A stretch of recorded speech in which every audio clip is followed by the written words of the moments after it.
In this video, we will learn how to create and edit Anylogistix scenario template.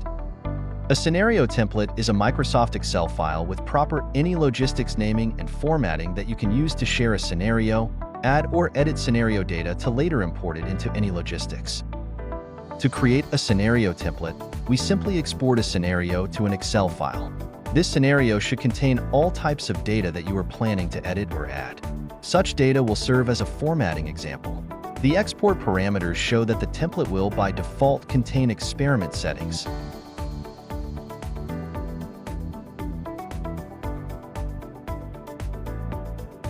The first thing we see is the agenda sheet with the list of all sheets this file contains.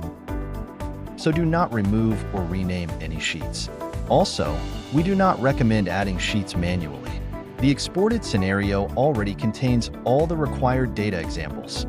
However, if you are adding more than 1 million rows, you will exceed the limit of a sheet. In this case, another sheet needs to be created, which should be manually added to the agenda list right here. Alright, let's see what we have got here.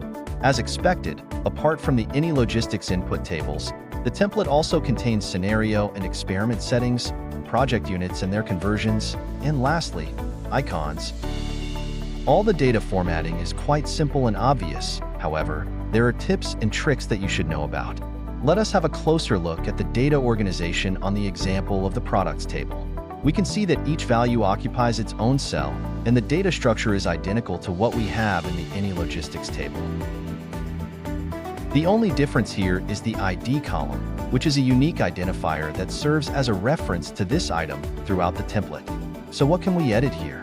Well, everything but the table headers. They should remain intact. Do not rename them or change their order in any sheet of this file. As for the scenario data, we may change the product's name as for instance.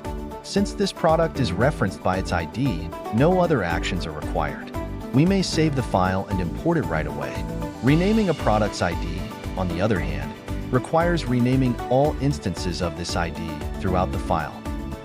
To move on, we should mention that a table may have a value defined with an expression or a more complex parameter setting that is exported into several cells to make its further editing much easier. If we open the inventory table, we will see that each value of the min-max policy parameters is stored in a separate cell. It seems obvious and easy to handle, but we still recommend editing with an exported data example to avoid formatting issues. Now we are getting to the interesting part. By default, the data of a table is stored within one sheet that has the name of this table. However, you might find several sheets with data belonging to one table. Here belong two cases: the number of rows exceeding the limit of a sheet and the data defined as a list. Let's see into the latter. There are three types of lists you can define. The first one is a plain list that we create in the groups, period groups, and product groups tables. As you can see, we have two groups here: customers and factories. The IDs of the groups correspond to the groups' names. The content of these groups is stored in the group's customers and group sites sheets respectively. The same goes for the list with values defined in the BOM table. Here we can see that the components data is missing. It can be found by the ID of the required BOM in the BOM components sheet. Here it is. Another example of this list would be the historic demand data formatting. Instantly, we see that IDs have different formatting. The next thing is the name of the demand type, which is in camel case. And again, the parameters of the required demand can be found in the historic demand sheet by its ID. Finally, there is the drop-down list with multiple selection that we use when defining destinations for the shipping policy, as for instance. They are stored in the shipping destinations sheet. These are the basic data organization principles you should know about.